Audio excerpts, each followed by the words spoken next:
dízimo. Ah, o dízimo. Dízimo é aquele assunto que nos leva para dois opostos ou três, para tantas vertentes, porque de um lado ele é usado por aquela turma que quer manter as tradições para também manter o povo sob controle. É aquele Deus da barganha, você tem que dar alguma coisa para Deus para você ter certas garantias de volta. E de outro lado tem um pessoal ultraliberal que acha o seguinte: todo mundo não deveria necessitar de dinheiro para fazer a obra do Senhor, quando o próprio Cristo disse: a seara é grande, os trabalhadores são poucos, rogai ao Senhor da seara para que mande mais trabalhadores, porque apesar da pandemia de pessoas que usam o nome de Deus em vão, tem muita gente séria perdendo a própria vida por causa dessa seara tão grandiosa com tão poucos trabalhadores, acerca da qual Jesus instruiu os seus apóstolos e consequentemente a todo aquele que ele de fato enviou, desde os tempos em que ele estava aqui como figura humana até hoje. Ele diz: digno é o trabalhador do seu salário. Então ninguém tem que ficar lucrando com dízimo, com oferta, mas também não se deveria negar que há pessoas que estão no trabalho, que foram vocacionadas para isso. Isso é tão complicado no Brasil atual, onde as pessoas acham que se você não for engenheiro, médico, alguma coisa dessas profissões, né, que são prestigiadas pela sociedade, se você for um pensador, um professor, um pastor, alguém que cuida das pessoas, você sendo uma dessas coisas, você é visto já como vagabundo. Mas ai do mundo e ai da história, se não fossem os professores, aqueles que vivem do Evangelho, aqueles que pensam, né? Pensamento e prática não deveria ser uma inimiga da outra. Mas seja como for, vamos falar sobre dízimo nos atendo aos nossos estudos espontâneos acerca do livro de Deuteronômio, né? E propus aqui a fazer algumas meditações à medida que elas aparecessem. E aí apareceu essa do dízimo, porque é importante a gente entender que mesmo no Deuteronômio, na repetição da lei, na reformulação das leis, quando Moisés estava instruindo o povo a como agir quando eles estivessem numa terra fixa e que eles já estavam próximo de acontecer, porque o conteúdo de Deuteronômio se refere ao período que estavam se completando 38 anos que eles já estavam perambulando pelo deserto. E aí ele estava dizendo: a gente está para chegar na terra prometida, então agora as coisas serão assim. Então a gente deixa para lá o que estava em Levítico, porque está sendo reformulado aqui em Deuteronômio, na reformulação da lei, na releitura da lei, posto que agora as pessoas estavam passando a ter uma vida fixa. Mesmo no Deuteronômio, eu te convido a fazer essa viagem comigo. Ela vai ser um pouquinho chata, porque eu vou ler um texto, está na versão Almeida Revista e Atualizada, numa linguagem um pouco clássica, mas é importante a gente ver como que no Deuteronômio essa questão do dízimo era muito mais interessante do que ela ainda é hoje pregada pelos pastores. Aquela história de você dar 10% para a obra do Senhor, papapá, como que é isso? Acompanhem comigo. Pega a sua Bíblia aí, ó, Deuteronômio. Primeira referência, eu vou conversar com você sobre as 3 referências apenas em Deuteronômio, sem a gente se preocupar em fazer elaborações teológicas e estudo bíblico, mas apenas degustar o que dizia o Antigo Testamento, que é visto por nós como aquele Deus carrasco. Olha o Deus carrasco falando sobre o dízimo. Deuteronômio 12, a partir do versículo 17. Nas tuas cidades não poderás comer o dízimo do teu cereal, nem do teu dízimo, do teu vinho, nem do teu azeite, nem os primogênitos das tuas vacas, nem das tuas ovelhas, nem nenhuma das tuas ofertas votivas que houveres prometido, nem as tuas ofertas voluntárias, nem as ofertas das tuas mãos. Então, primeira coisa aqui, à parte essas questões de costumes, de tradições, do que significavam essas práticas, é importante a gente compreender que o dízimo aqui envolvia aquilo que eles tinham para oferecer à época, né? Por isso que aqui se fala por exemplo, do cereal, do vinho, do azeite, do que eles produziam, eles tiravam 1/10. Mas olha que interessante, não era só para entregar lá, não. Era para comer. Era para levar a esse lugar e a pessoa comer isso na presença do Senhor. Porque mais do que dar sustento ao tabernáculo e toda a sua, digamos assim, toda a sua burocracia, o objetivo do dízimo era a pessoa, num ato de fé, entregar aquilo ao Senhor, se alimentando na presença dEle, usufruindo na presença dEle, até bebendo vinho na presença dEle. Você tinha que separar 10% das suas questões para oferecê-los a Deus, e você participava dessa oferta ou dessa oferenda, digamos assim. Por isso que a gente tem alguns termos aqui técnicos, né? Além da pessoa oferecer o primogênito, então ele pegava a 10ª parte de todos os primogênitos que tinham acontecido naquele período de produção. Aí aquele primogênito, cordeiro, bezerro, alguma coisa assim, era dado ao Senhor. Mas ele também comia parte disso na presença do Senhor. É o que diz o texto. Então você tem aí o primogênito, a gente tem as ofertas votivas, que eram fruto de voto, daquilo que você espontaneamente votou ao Senhor. A gente pode até pensar nisso numa outra situação, mas existia o voto, né? Não com essa mercadologia que se faz dele hoje em dia, né? Tem também as ofertas voluntárias, que era aquilo que você queria oferecer ali na hora, não tinha um valor pré-estabelecido, você deu vontade de oferecer, eu quero entregar isso ao Senhor. Pronto. Era uma oferta voluntária. E tinha também as ofertas que eram estabelecidas. Um exemplo disso era aquela oferta que Maria e José deram quando Jesus foi circuncidado, né, o 8º dia. Eles tinham que ofertar 2 pombas ou 2 rolinhas, de acordo com as condições deles, né, que era aquilo que eles tinham acesso. Então você tinha aí as ofertas voluntárias, né? Então as ofertas envolviam uma ordem pré-estabelecida, as ofertas voluntárias, aquilo que vinha no seu coração na hora, e as ofertas votivas, que eram fruto de voto. Por exemplo, não vou mais deixar o meu cabelo, eu vou deixar meu cabelo crescer durante 1 ano. Isso seria uma oferta votiva, desde que tivesse um objetivo, né? Claro, acerca disso, não uma barganha, eu vou fazer isso para Deus me dar isso. Não. A ênfase estava na sua gratidão e não no fato de que com isso você iria mexer na soberania de Deus. Não era isso, né? Aí, além de todas essas coisas, olha o que diz o texto. Mas o comerás, versículo 18, mas o comerás perante o Senhor teu Deus, no lugar em que o Senhor teu Deus escolher, tu e teu filho, e tua filha, e teu servo, e tua serva, e o levita que mora na tua cidade, e perante o Senhor teu Deus te alegrarás em tudo que fizeres. A gente vai sabendo pela história que esse lugar que Deus escolheu foi Jerusalém, né? E aí, além de a gente oferecer a Deus, a gente fazia isso tanto em adoração como em participação pessoal, comia-se daquilo que estava sendo oferecido e também tinha uma comunhão, fazia-se isso com a família. Olha que coisa linda! Quando que você ouviu algum pastor moderno dessas igrejas caça-níqueis dizendo isso, né? Então, ele faz um lembrete no versículo 19 do capítulo 12. Guarda-te, não desampares o levita todos os dias da tua terra. Para lembrar o seguinte, os levitas eram aquela tribo de Israel que vivia dos ofícios do tabernáculo, que depois viria a se tornar o templo, né?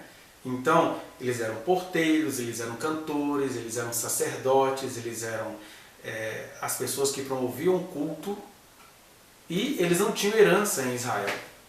Como que era a herança deles? Eles viviam dessas ofertas votivas, dessas ofertas voluntárias, desses dízimos da produção. Mas olha que interessante, embora essa renda fosse para eles, essa renda também fazia parte do culto das pessoas, né? Então aquela história de, peguei meus 10% e vou levá-lo todo ao altar do Senhor. Nem existe mais isso, né? Porque o véu do templo se rasgou, o altar do Senhor somos nós. Então você não tem que levar mais nada, você tem de ser um altar, você tem de ser uma oferta viva. Mas é importante, voltando aqui aos tempos deuteronômicos, que a gente entenda a lógica do ofertar, do dizimar, que era a lógica de comunhão, de sustento a quem vivia daquele trabalho, que dava aquele trabalho terrível, os tabernáculos, vocês não imaginam, né? A gente é de uma geração que a gente nunca viu, por exemplo, uma pessoa matando boi. A gente compra aqueles pedaços de animais ali na loja, nem faz ideia que aquele é um ser que era vivo, é um pedaço de um ser vivo. Agora você imagina, por exemplo, diz que no dia que o Salomão assumiu o trono, eles sacrificaram 1000 bois. Imagina que culto é esse, que cena horrorosa é essa, da qual Deus quis muito libertar o seu povo, mas o sonho deles hoje em dia é voltar a sacrificar, né? Mas só para você entender como que dava trabalho para os levitas terem, no caso os levitas sacerdotes, né? Terem que lidar com essa sangria, com esse sacrifício de animais, aquele tanto de famílias levando seus primogênitos como oferta ao Senhor. Mas ainda que desse todo esse trabalho, eles eram dignos de ganhar pelo que eles faziam. Porque se o culto era comunitário, eles tinham que viver disso. Mas você percebe como que isso é mais leve do que qualquer coisa que a gente escute hoje? Que hoje pode até ser mais suave, o cara passa um cartão lá e deixa o dízimo da igreja. Mas não tem ligação nenhuma, não tem comunhão, não tem ligação com a família, é barganha. Eu estou dando tanto porque eu quero um Corolla no final do ano, me disse uma vez um senhor. Então a gente fica feliz de ver como que o Deus do Antigo Testamento ainda está muito melhor do que esse Deus pregado pelas igrejas caça-níqueis, né? A outra referência, que está em Deuteronômio também, na reformulação da lei, está no capítulo 14, a partir do versículo 22. Mas eu vou ler para você especificamente, olha só, 14, 22 diz assim, vou ler até onde eu julgar necessário, leia comigo. Certamente darás os dízimos de todo o fruto das tuas sementes, que ano após ano se recolher no campo, e perante o Senhor teu Deus, no lugar em que escolher para ali fazer habitar o seu nome, que no caso seria Jerusalém, né? Comerás os dízimos de teu cereal. Comerás. Então, não é dar para outro comer. É ofertar para que você participe daquele manjar. Então, comerás os dízimos do teu cereal, do teu vinho, do teu azeite e os primogênitos das tuas vacas, das tuas ovelhas, para que aprendas a temer o Senhor teu Deus todos os dias. Então a ideia era isso, olha, do fruto do seu penoso trabalho, você vai pegar 10% e vai transformar isso em culto ao Senhor. E isso é importante porque acaba com essa coisa idolátrica que a gente faz hoje em dia, né? A gente entrega um dinheiro ali para alguém, eu não sei como é que é aquilo lá não, ele que se veja com Deus. Não, você participa daquilo, tem comunhão, e você entende que aquela obra que talvez você não tenha um tempo humano ainda para realizar, outros estão realizando com fidelidade, mas você também ora junto, porque você faz parte daquela oferta que você está levando, e também você para de ficar adorando quem, digamos assim, está trabalhando no seu lugar. Que é o que a gente faz hoje com os falsos profetas que temos no nosso meio. Não, eu contribuo lá, mas ele deve estar falando alguma coisa, ele entende do assunto. Não, a participação é de todo mundo. E não é participação para rebater ou debater, não. É participação para comunhão, para fazer perguntas, para ter as respostas. Mas isso tudo era feito, então, com a participação do ofertante. O ofertante aqui inclui a pessoa que entregava o dízimo, etc. Né? Aí ele fala assim, quando havia algumas impossibilidades, né? Quando o caminho te for comprido demais, versículo 24, que não possas levar, por estar longe de ti o lugar que o Senhor teu Deus escolher para ali pôr o seu nome, quando o Senhor teu Deus te tiver abençoado, então vende-os e leva o dinheiro na tua mão e vai ao lugar que o Senhor teu Deus escolher esse dinheiro dá-lo-ás por tudo o que deseja a tua alma, por vacas, ou ovelhas, ou vinho, ou bebida forte, ou qualquer coisa que te pedir a tua alma. Come-o ali, perante o Senhor teu Deus, e te alegrarás tu e tua casa. Porém não desampararás o levita que está dentro da tua cidade, pois não tem parte nem herança contigo. Ao fim de cada 3 anos, tirarás todos os dízimos do fruto no 3º ano e os recolherás na tua cidade. Então virão o levita, pois não tem parte nem herança contigo, o estrangeiro, o órfão e a viúva que estão dentro da tua cidade, e comerão e se fartarão, para que o Senhor teu Deus te abençoe em todas as obras que as tuas mãos fizerem. Olha que coisa bonita. Além daquela coisa cotidiana que a pessoa tinha de ir na cidade escolhida por Deus para levar, aí se diz que decorridos 3 anos eles deveriam juntar tudo e levar para o levita, para o estrangeiro, para que eles pudessem, e também para as pessoas de baixa renda, né? O órfão e a viúva aqui no caso, porque como a mulher tinha uma existência confiscada pelo homem, era assim que aquelas sociedades pensavam, uma mulher ficou viúva, ela ia ou casar de novo para sofrer mais, ou ia se tornar uma mendiga, que também acabava que ela tinha que se prostituir para poder ter alguma coisa, ou ia se tornar prostituta. Daí, nos dias de Jesus, aquela quantidade de prostituta. Não tinha nada a ver com vagabunda, como uma sociedade mais tradicional possa julgar. Eram mulheres cuja única alternativa era se prostituir para se manter. Acabou, né, que nesse sentido a prostituição foi a revelia da vontade das mulheres, o primeiro ato de libertação delas.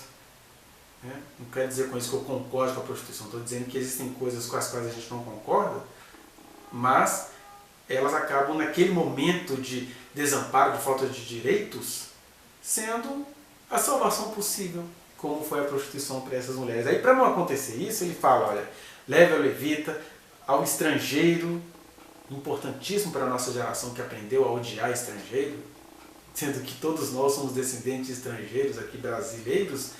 Nós somos descendentes de portugueses que chegaram aqui estuprando indígenas, escravizando, estuprando e fazendo muitas loucuras contra afros.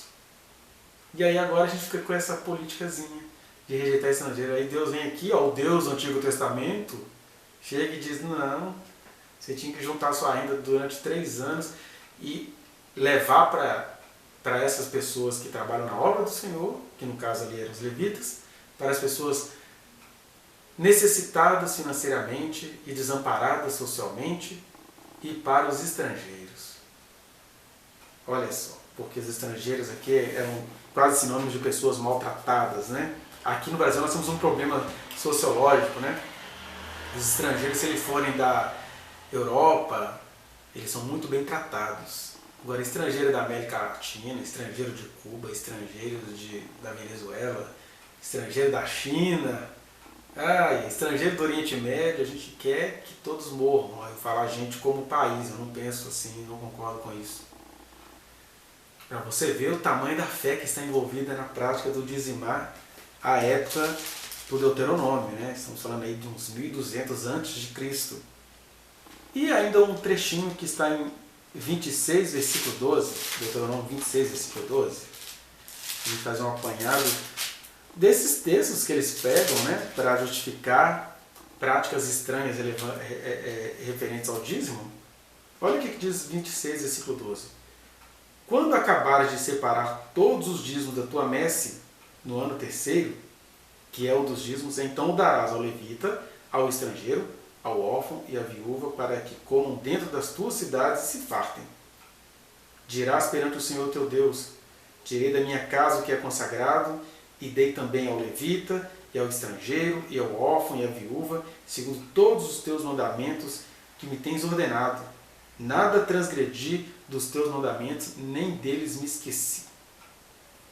É interessante que eu me lembro que no ano de 99, eu resolvi ir na sede de um templo famoso aqui em Belo Horizonte, de uma igreja famosa. Eu orei ao Senhor e falei, olha, eu vou lá, Senhor, para fazer pesquisa mesmo. A gente fala tanto dessas sandices que essas pessoas fazem, mas eu vou lá ver com os meus próprios olhos. Eu pedi a Deus me guarde, porque eu sabia lá que os obreiros funcionavam como seguranças. Quando eles vissem que você não estava naquela vibe ali, eles te intimidavam. Vários deles passaram o culto todo olhando para mim, que eu me tornei uma figura suspeita, porque, pelo que eu vou dizer aqui agora. Aí, foi um dia de novembro de 1999, o culto das 17, daquelas igrejas que fazem culto às 10, às 12, às 15, às 17, às 19 e às 22 horas. E aí lá vai eu pro culto das 17, um culto vazio. O culto estava vazio por causa do horário, né? O pessoal não tinha saído do serviço ainda. O das 19 é que ia bombar, mas eu vou no das 17. E aí, baseando-se nesses trechos aqui, que vocês estão vendo que não tem nada a ver, eles tiraram pelo menos 5 ofertas, até onde eu consegui contar. Primeiro teve uma oferta para quem tinha conseguido chegar em paz no culto. Aí depois eles precisaram cantar uma música, aí mostraram assim, ó, tem um cantor ali, um livrinho que eles criaram lá e falaram, é R$5 para vocês comprarem e a gente cantar essa música. Aí, até onde eu contei, pelo menos 150 pessoas compraram a R$5 aquele cantorzinho que não valia, sei lá, nem R$1. Aí cantaram uma música e eles faturaram 5 vezes pelo menos 150.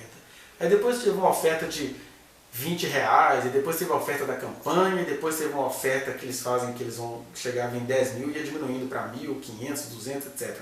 Ou seja, naquele cultinho de 17 horas da tarde, em 1999, ou seja, há 20 anos atrás, já se fazia essa colheita, esse faturamento enlouquecido dessa que veio a se tornar uma das maiores igrejas do país aí em termos institucionais, né?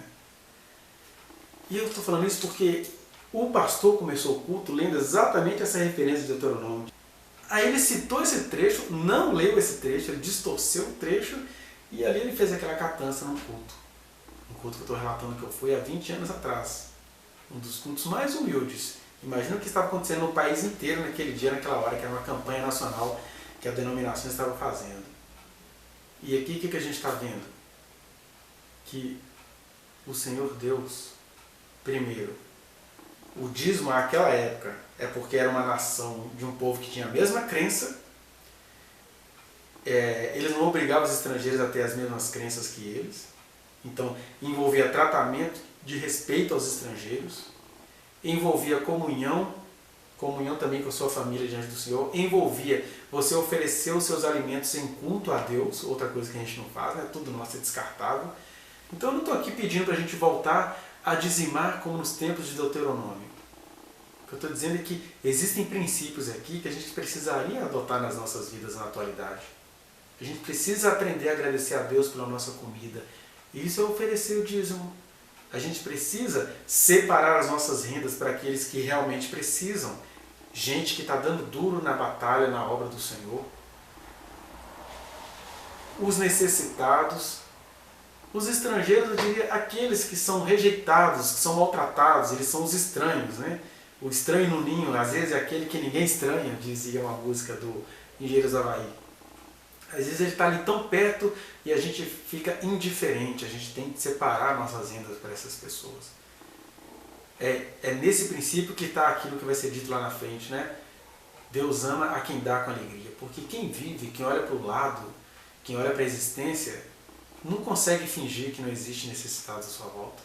Não consegue fingir que tem gente batalhando no reino de Deus, e não necessariamente numa congregação. Mas você conhece pessoas que estão batalhando, que estão dedicando a sua vida, que enquanto você não pode, que você passa o dia inteiro trabalhando, essa pessoa está de fato visitando pessoas, estendendo as mãos, curando enfermidades no nome do Senhor Jesus. E essas pessoas são dignas das nossas ofertas e dos dízimos, caso assim você propõe no seu coração. Porque quando a Bíblia fala que Deus ama quem dá com alegria, pode ser um dízimo como um critério pessoal que você vai colocar para não dar menos do que isso, mas pode ser muito mais. Sem aquela história do Valdemiro querendo que você dê o trízimo, o quadrízimo, ou o 100%. Não é isso, não é essa loucura satânica de arrancar tudo que você tem. Por outro lado, gente, a gente vive numa geração, de repente você é essa pessoa que está gastando aí, sei lá, mais de R$1.000 com uísque. E aí você gasta isso por um bel prazer pessoal e fica reclamando de um dízimozinho que você acha que alguém está dando. Olha como é que é a perversidade. De um lado você tem que se livrar da perversidade dessas lideranças espirituais que querem arrancar tudo da população para eles enriquecerem, né? Nós temos aí uma geração de pastores que tem patrimônio de 4 milhões de reais. Olha, um pastor que vive de ofertas voluntárias, de ofertas alçadas, de dízimo, ter um patrimônio de 4 milhões de reais, é um absurdo sem medida. Né? É importante que o líder espiritual ele entenda que o amor ao dinheiro é a raiz de todos os males. Por outro lado, a gente usar dessa pilantragem de alguns pastores para não ajudar em nada quem realmente está trabalhando, não dar uma qualidade de vida para quem está trabalhando, que não está querendo sugar nada de você, mas é digno da subsistência, é este princípio que Deus queria passar quando Moisés estava aqui rememorando as leis que foram dadas no deserto e agora iam ser usadas numa terra fixa. Então, por favor, não me entendam, não me levem a mal. Eu não estou aqui pregando a volta do dízimo do período do Deuteronômio. Só estou convidando você, nessas meditações que a gente está fazendo aqui em Deuteronômio, a pegar esses princípios de amor ao próximo, até no ato de você exercer a sua fé e semear na obra do Senhor. O que é a obra do Senhor? É você cuidar de quem está integralmente dedicado a ela, como o nosso Cristo foi um levita nesse sentido, ele se dedicou à obra do Senhor. Ele não podia exercer a profissão dele de carpinteiro, porque ele tinha que estar ali 24 horas por dia, com aquela multidão que o acossava, né? Ver os necessitados, que a época do Deuteronômio era o órfão e a viúva, mas nós temos muitas outras categorias de necessitados e a gente precisa investir nisso. Aqui eu vou até falar uma coisa bem polêmica, mas faz parte da nossa evolução a gente olhar, por exemplo, a causa dos animais. Eu sei que tem muitos seres humanos padecendo, mas a gente precisa compreender também que a gente tem de ter parceria com a natureza. Então existem pessoas, por exemplo, que cuidam de resgate aos animais, que são criação de Deus, e que quando a gente ajuda essas pessoas, a gente está atrasando, a gente está até anulando em muitos aspectos a maldição que está posta sobre o nosso planeta, provocada pelos sistemas, pelos capitalismos mios, pelo empreendedorismo que acha que bicho foi feito para ser maltratado em nome do meu lucro. Então o Senhor conhece todas as coisas. Eu falo isso assim, é polêmico, mas tem a sua fundamentação. Porque foi daqui que os judeus criaram uma prática mercadológica, né? Separar, né, os vários animais. Principalmente quando a pessoa estivesse longe, a gente deveria separar os vários animais e levá-los ao templo, né? E aí vende, leva o dinheiro na tua mão, vai ao lugar que o seu Deus escolher, e aí depois dá por tudo que deseja a tua alma. Aí o pessoal montou um mercado em cima disso. E isso não estava no mandamento, né? E aí nos dias de Jesus, está lá em João capítulo 2 também, quando Jesus chega no templo e vê lá cabritos, pombos, rolinhas, um monte de animal engaiolado. Ou seja, Jesus olhou para aquilo e falou: o que?